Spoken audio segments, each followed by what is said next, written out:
Bonjour mes chers frères et sœurs. Ce soir, il est 17h12. Nous sommes le 1er mai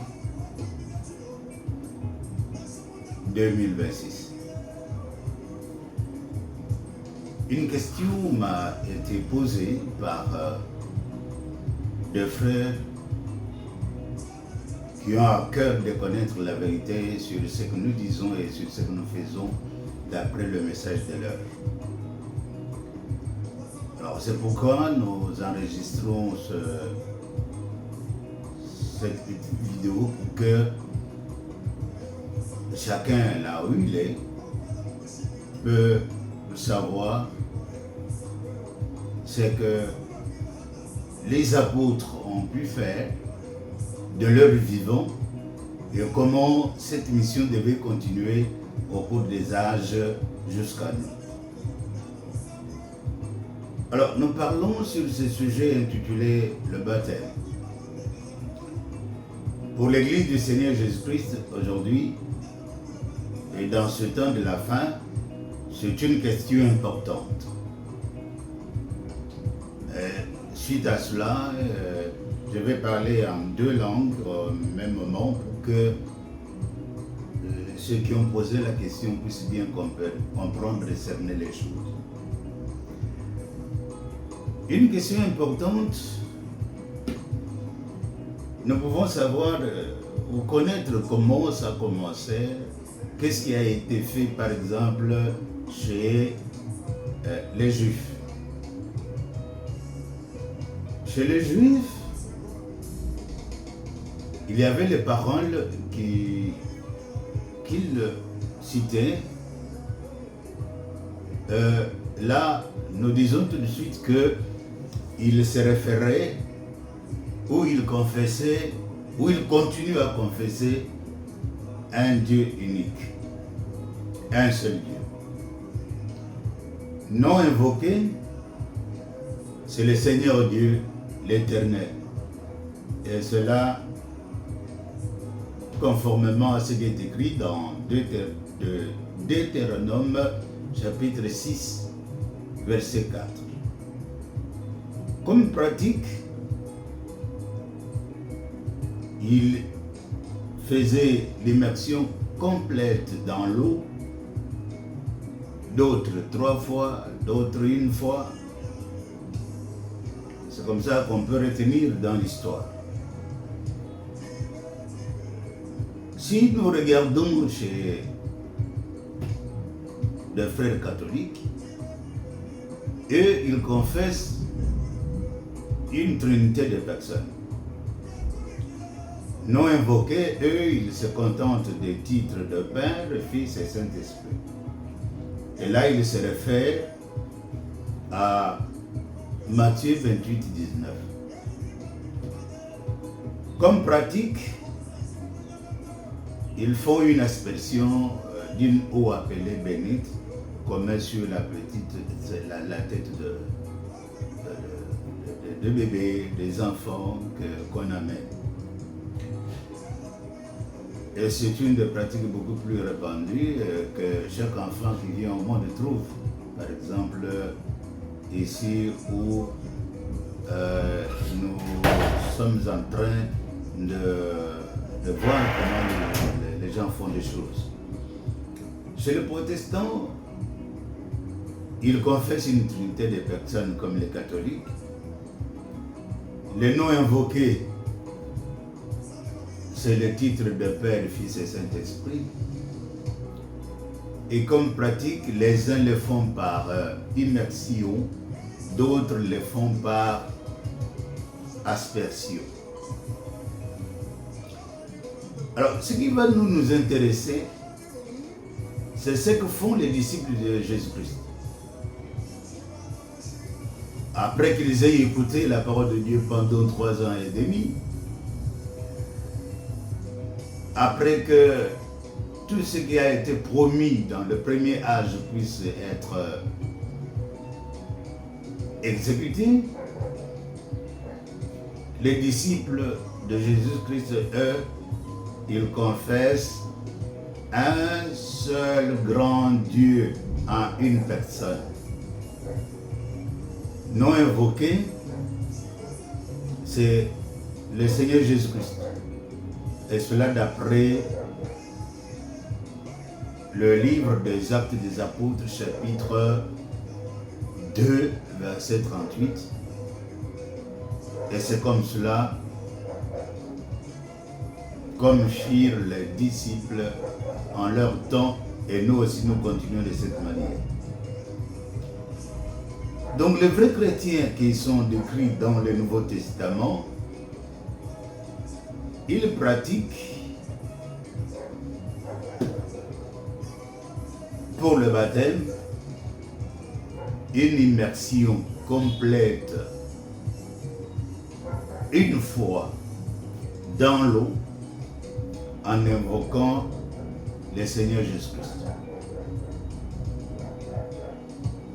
Laisse-moi revenir pour expliquer aussi à ceux qui veulent écouter en Chiluba. Et puis nous allons continuer. Ndile jene boa tambo. Tujine bimanino ani bantu bitu bisatu bibikale Benjamin loa antam. Bantu ba kumpala tu tanga ba juif.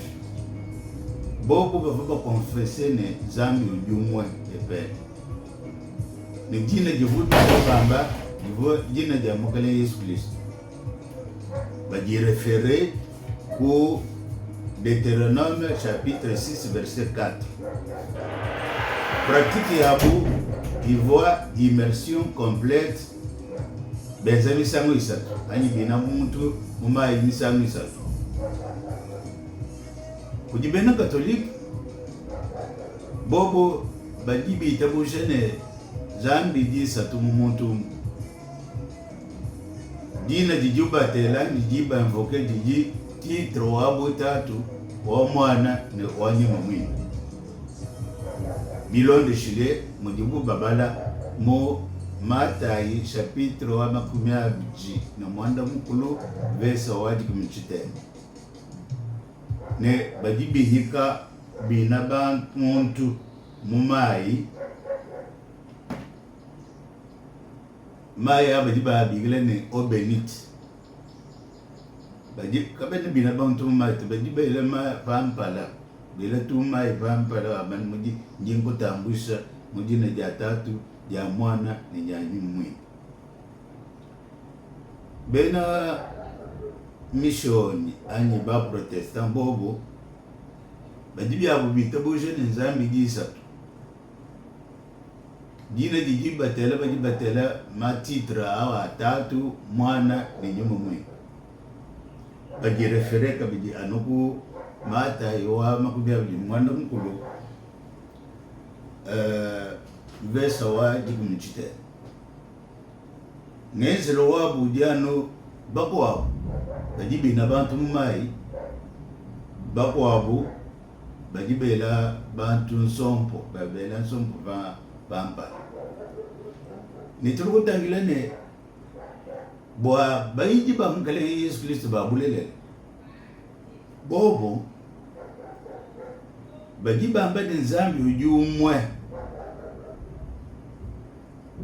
dikine dijibatela dikine jamkale Yesu Kristo bilonde shilebi bijiba funde mo biezi bapostole chapitre mwibiji verset wa makumi asatu ni mwanda mkulu benza nangu mwakaji baiji bamukale Yesu Kristo benza kuchibangilu nungu titombane bena Kristo balelela ba mujifungile jifyajivya bobo bajibatambusha muntu mudina ja mukale Yesu Kristo bamwina mumayi musamumwa kimudi mifundo yambana. Alors nous disons, alors nous nous posons la question, pourquoi le baptême est une question importante. Tugela le Congo. Bwachini. Kutambwisha muntu ani kupeta dibatije ibwa. Digini mushinga bwachini.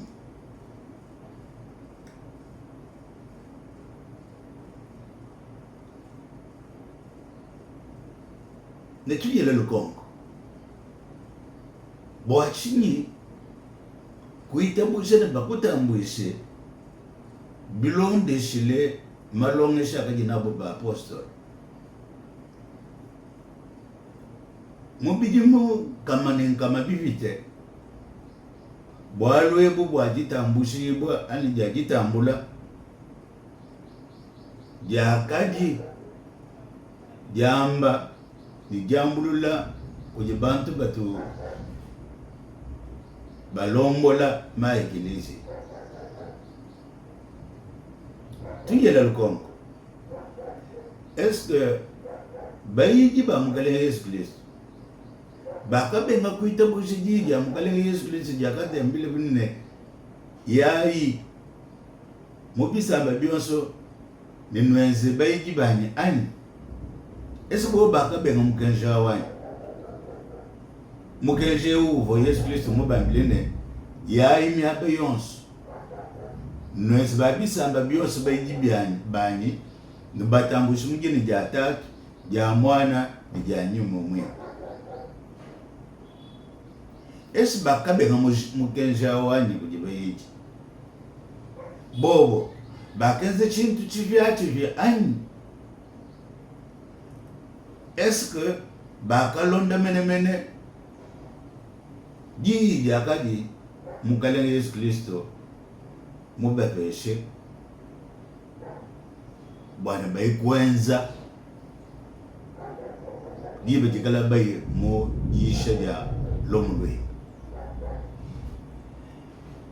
Nous nous posons la question, pourquoi être baptisé selon la doctrine des apôtres? Nous voyons que pendant des siècles, cette très ancienne question s'est imposée aux conducteurs spirituels. Est-ce que les apôtres ont-ils délibérément enfreint l'ordre de Jésus-Christ quand il leur ordonnait d'aller par tout le monde et de faire des disciples en les baptisant au nom du Père, du Fils et du Saint-Esprit? Question. Ont-ils inauguré quelque chose sans base écrite lorsque ils instruisaient les nouveaux convertis et les commandèrent de se repentir et d'être baptisés au nom de Jésus-Christ pour la rémission de leurs péchés? Et alors, mes frères et sœurs, si les apôtres n'ont pas obéi à l'ordre de Jésus, alors, qui a obéi au Seigneur et quand? Telle est la grave et sérieuse question que chacun doit se poser. Et cela, non pas comme Ponce Pilate qui se trouva une fois en face d'une grave décision concernant Jésus, la parole faite chair, d'après Jean chapitre 1er, verset 14, et qui demanda une bassine d'eau, pensant ainsi se laver de sa culpabilité. Il ne pouvait effacer sa faute simplement en lavant dans l'eau. Ce n'est pas vrai. Mais pour être libéré du péché, on doit obéir à la parole de Dieu telle qu'elle se présente. Alors nous allons chercher avec soi une réponse à cette question. Cela va aider tous nos amis qui voient la confusion s'installer dans nos églises ou dans nos assemblées. Nous disons, en posant cette question, est-ce que est-il scripturaire de baptiser un nouveau converti au nom de Jésus-Christ?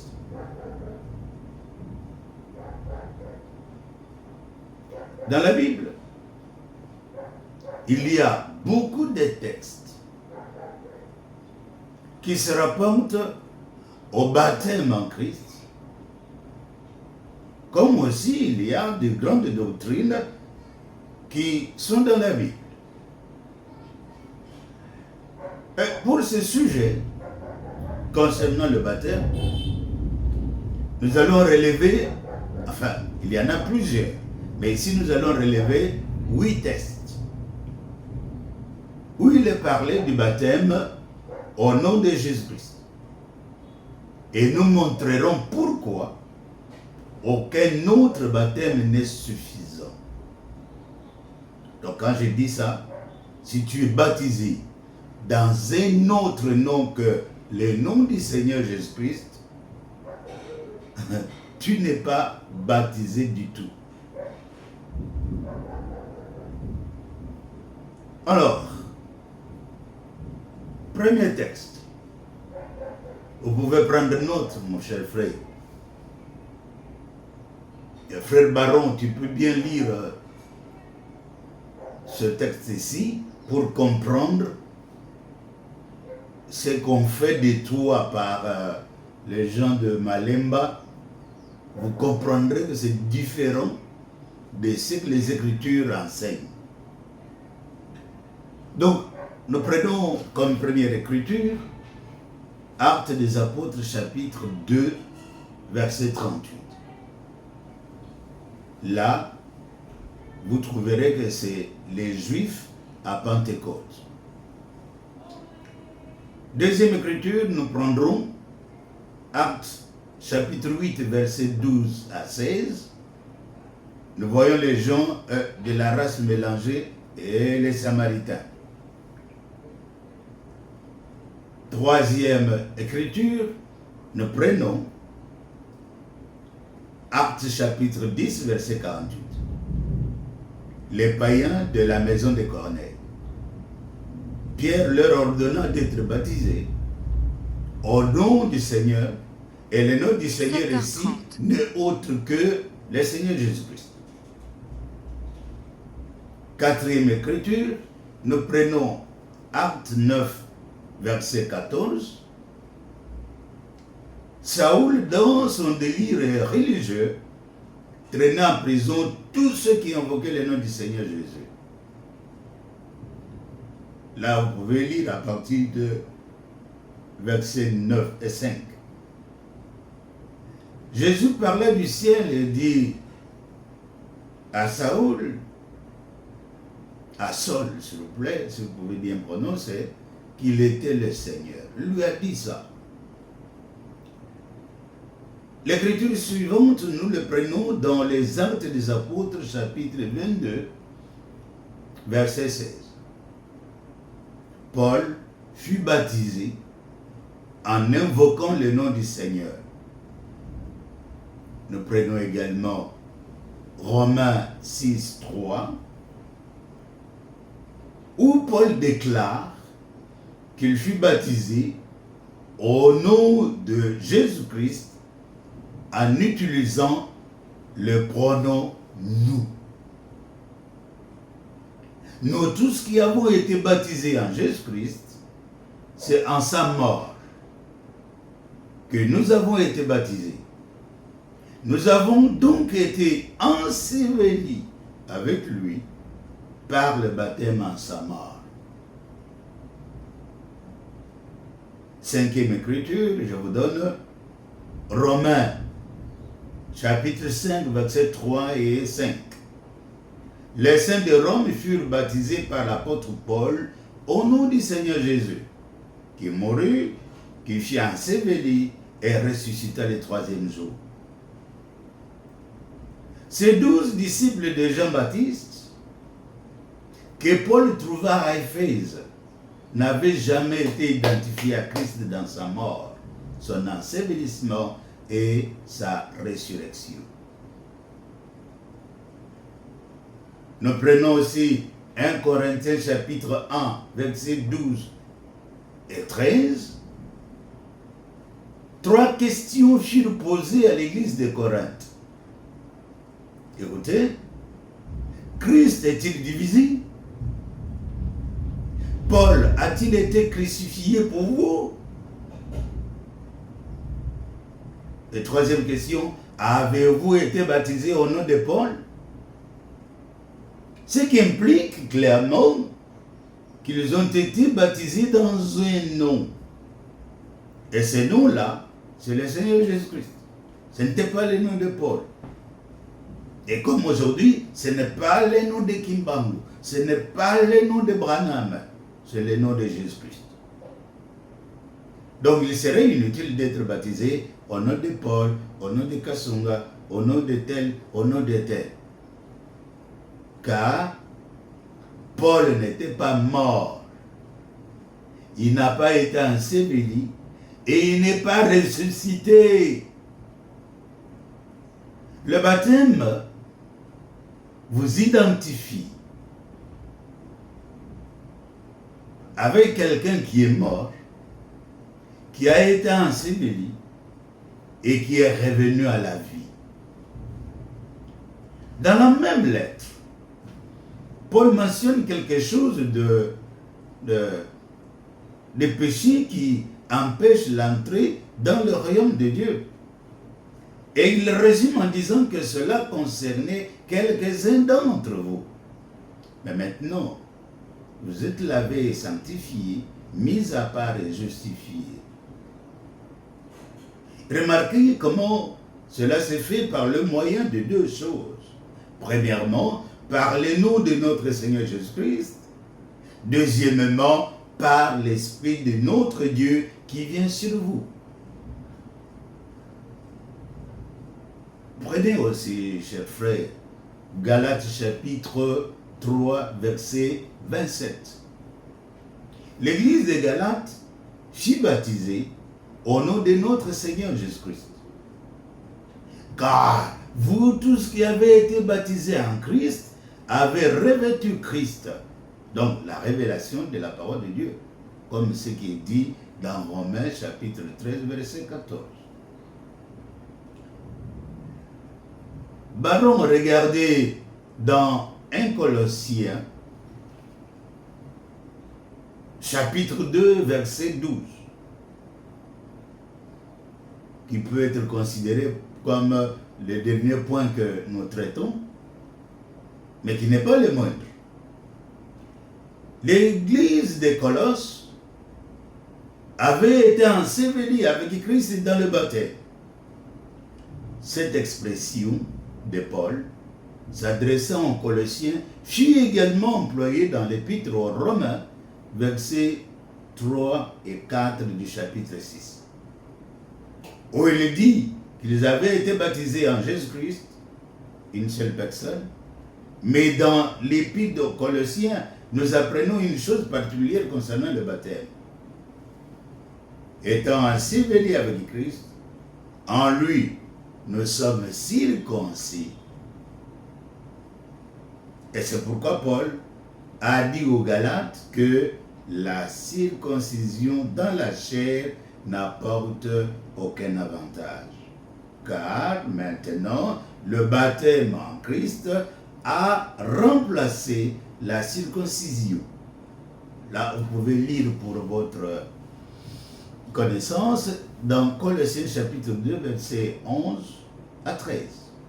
Ainsi, Paul a hautement affirmé à l'église de Colosse que le baptême en Christ, qui représente l'ensevelissement avec lui, et non pas avec eux, mais avec lui, retranche complètement l'ancienne vie de péché.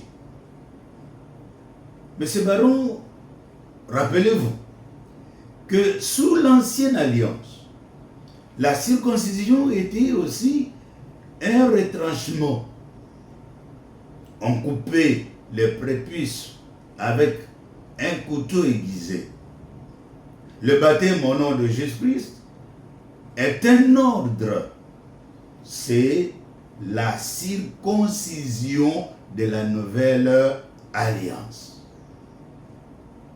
Certains pourraient penser que cela a un rapport avec le baptême de l'Esprit, mais c'est loin d'être un baptême spirituel.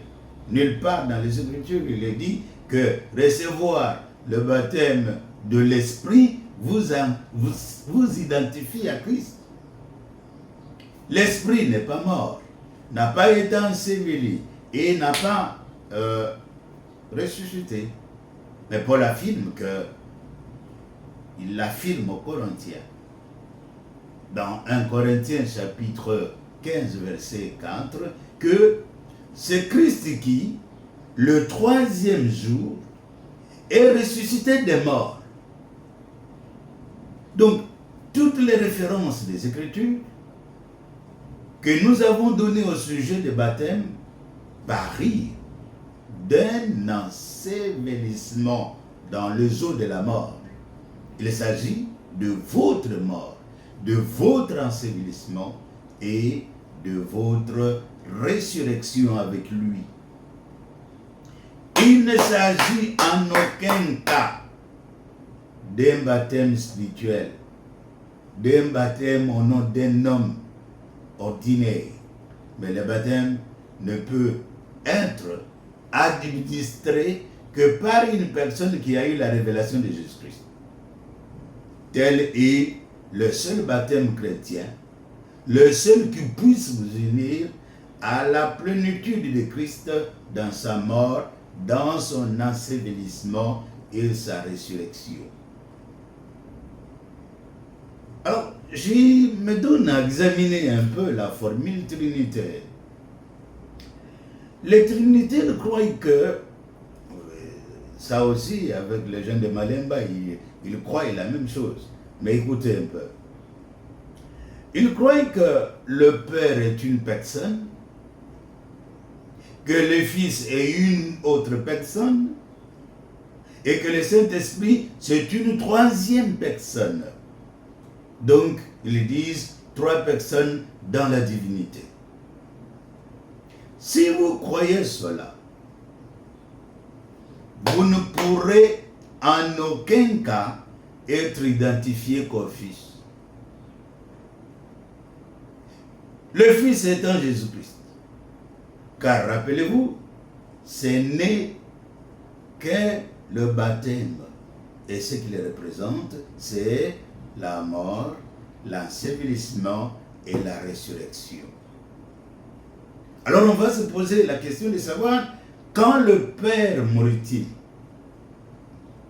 Quand fut-il enseveli?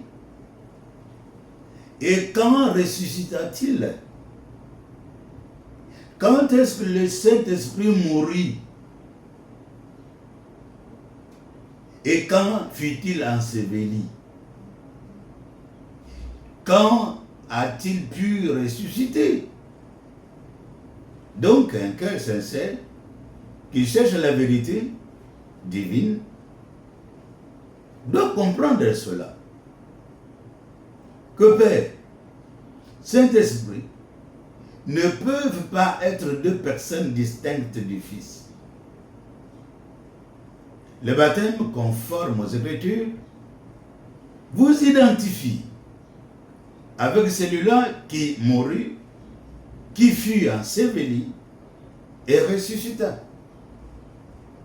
Ce mystérieux baptême dans l'eau au nom du Seigneur Jésus-Christ, pour la rémission des péchés, qui est la circoncision chrétienne, vous unirez seulement à Jésus-Christ et non pas au Père et à non au Saint-Esprit. Comprenez cela si c'était deux personnes séparées. Il n'y avait aucune possibilité d'être baptisé dans l'eau et de vous identifier avec le Père et le Saint-Esprit. S'ils étaient deux personnes spirituelles distinctes du Fils, ils ne sont certainement pas. Si les apôtres n'avaient pas eu la révélation de Matthieu 28, 19, et que cet ordre n'allait pas être accompli dans Actes des Apôtres, chapitre 2, verset 38, en ce qui concerne Jésus-Christ, nous comprenons que était le nom du Père, du Fils et du Saint-Esprit. Comprenez bien, le titre de Père, de Fils et du Saint-Esprit s'accordent dans les noms Seigneur Jésus-Christ. Les apôtres, comme nous-mêmes, nous serions trouvés devant 12 terribles erreurs si ce qui a été fait ne venait pas du Seigneur. Première erreur qu'on aurait eue.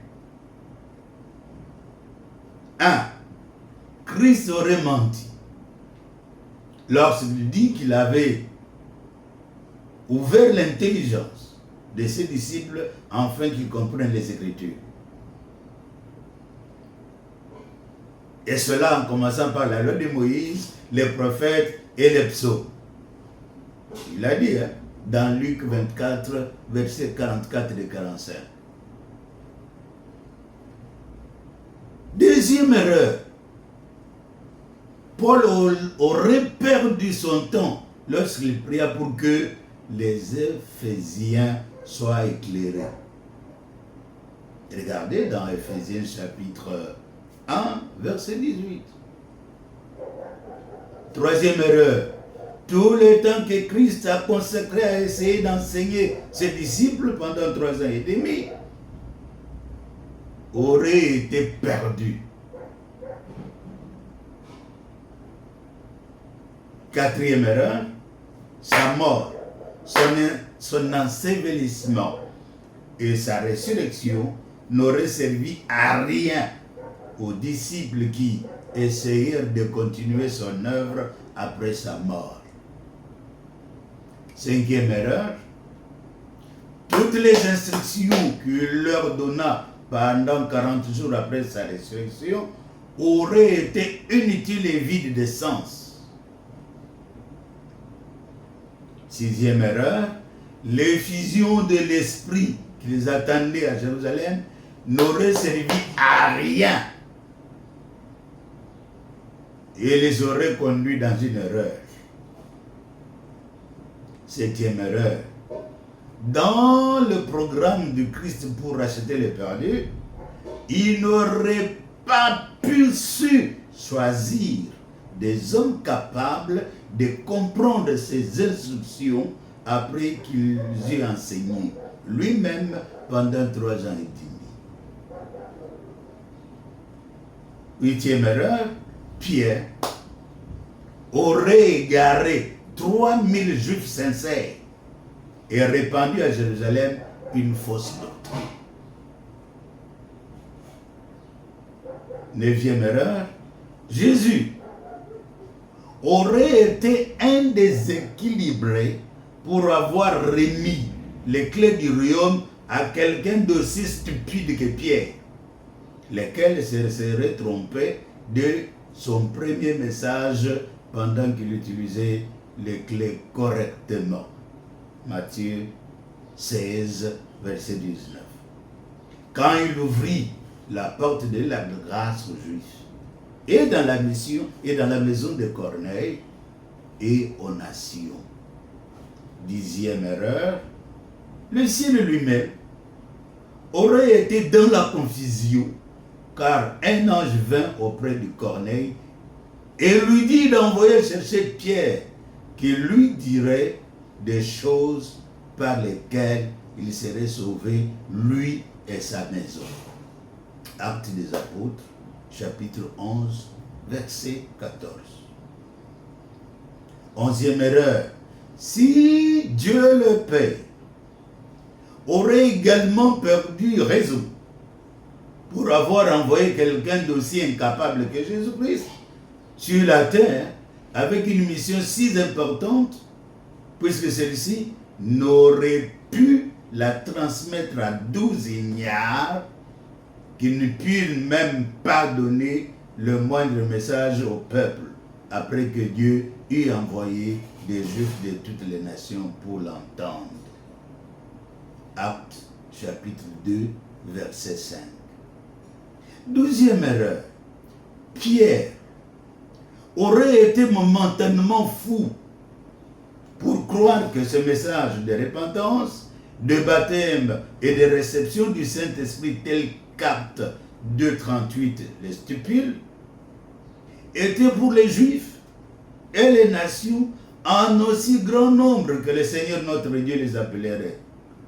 Combien le Seigneur Dieu Tout-Puissant aurait dû être reconnaissant à Constantin, l'empereur romain, à l'Église catholique romaine et à ses filles prostituées, les églises protestantes, d'avoir tant combattu la doctrine des apôtres et de l'avoir annulée. Bien-aimés, quand nous lisons dans la nouvelle encyclopédie de Collier, volume 10, page 3, le mot Trinité ne se trouve pas dans les Écritures. Il aurait été employé pour la première fois par Théophile, évêque d'Antioche, au IIe siècle. Quand nous lisons dans l'encyclopédie britannique, volume 3, page 365 à 366,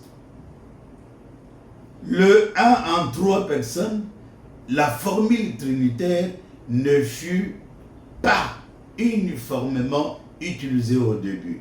Jusqu'au IIIe siècle, le baptême au nom de Christ était si largement pratiqué que le pape Étienne, en opposition avec Saint Cyprien, le déclara valide. Mais les missionnaires catholiques, en omettant une ou plusieurs personnes de la Trinité lors du baptême, se virent excommuniés par l'Église catholique. Actuellement, la formule de Rome est « Je te baptise au nom du Père, du Fils et du Saint-Esprit ». Voilà. Quand nous regardons dans l'histoire, quand vous regardez dans le bureau d'information de Washington DC,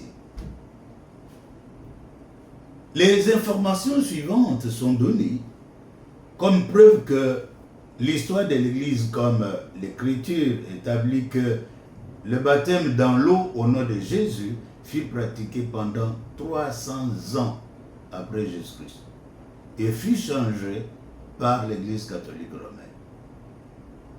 Ça, nous pouvons le lire dans le dictionnaire de la Bible de Scribner's, volume 1, page 241. La formule originale était au nom de Jésus-Christ ou du Seigneur Jésus. Le baptême dans la Trinité fut un développement ultérieur. Quand nous lisons dans Encyclopédie, le Canet, page 23, dans l'Église primitive, on baptisait toujours au nom du Seigneur Jésus, jusqu'au développement de la doctrine de la Trinité par la suite. On baptisa au nom du Père, du Fils et du Saint-Esprit. Quand vous voyez dans la nouvelle encyclopédie internationale, volume 22, page 476, la doctrine de la Trinité, l'Église catholique croit. Il dit, nous adorons un seul Dieu dans la Trinité, mais il y a une personne, le Père, une autre, le Fils, une autre, et le Saint-Esprit, une autre. Et la gloire est égale, c'est ce qu'ils disent. La majesté coéternelle.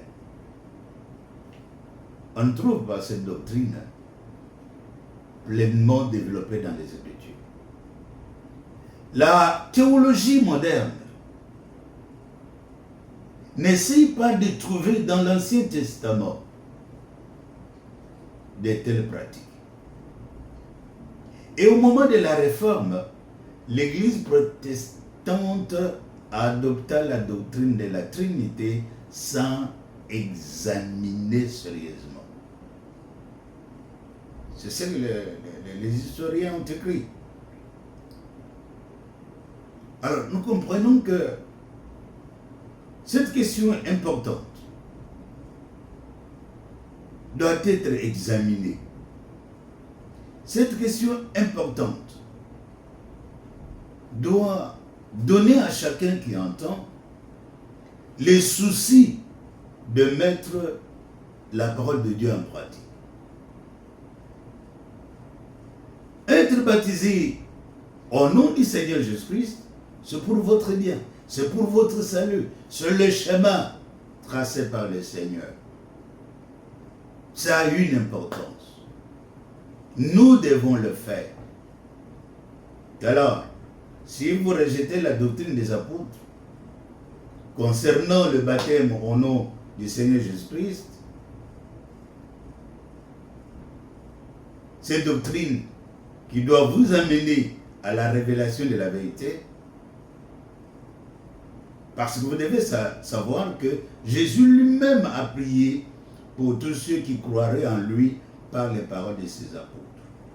Donc Jean chapitre 17 verset 20. Et si vous continuez à accepter le baptême trinitaire en 3 personnes séparées, vous serez automatiquement identifié à la grande mère de Babylone et à ses filles.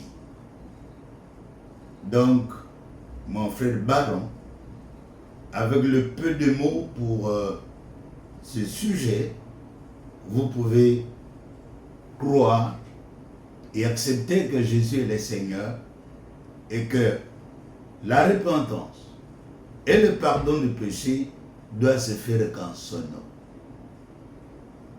Sortez dans de fausses doctrines, ne restez pas neutre non plus, mais accepte que tu sois baptisé au nom de Jésus-Christ et Dieu vous aidera. Allez, que Dieu bénisse.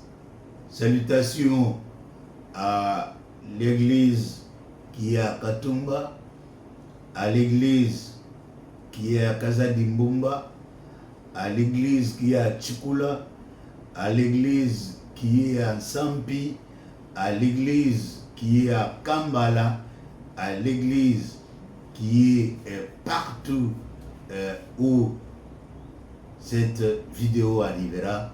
Que Dieu bénisse et nous nous reverrons prochainement. Allez, ciao!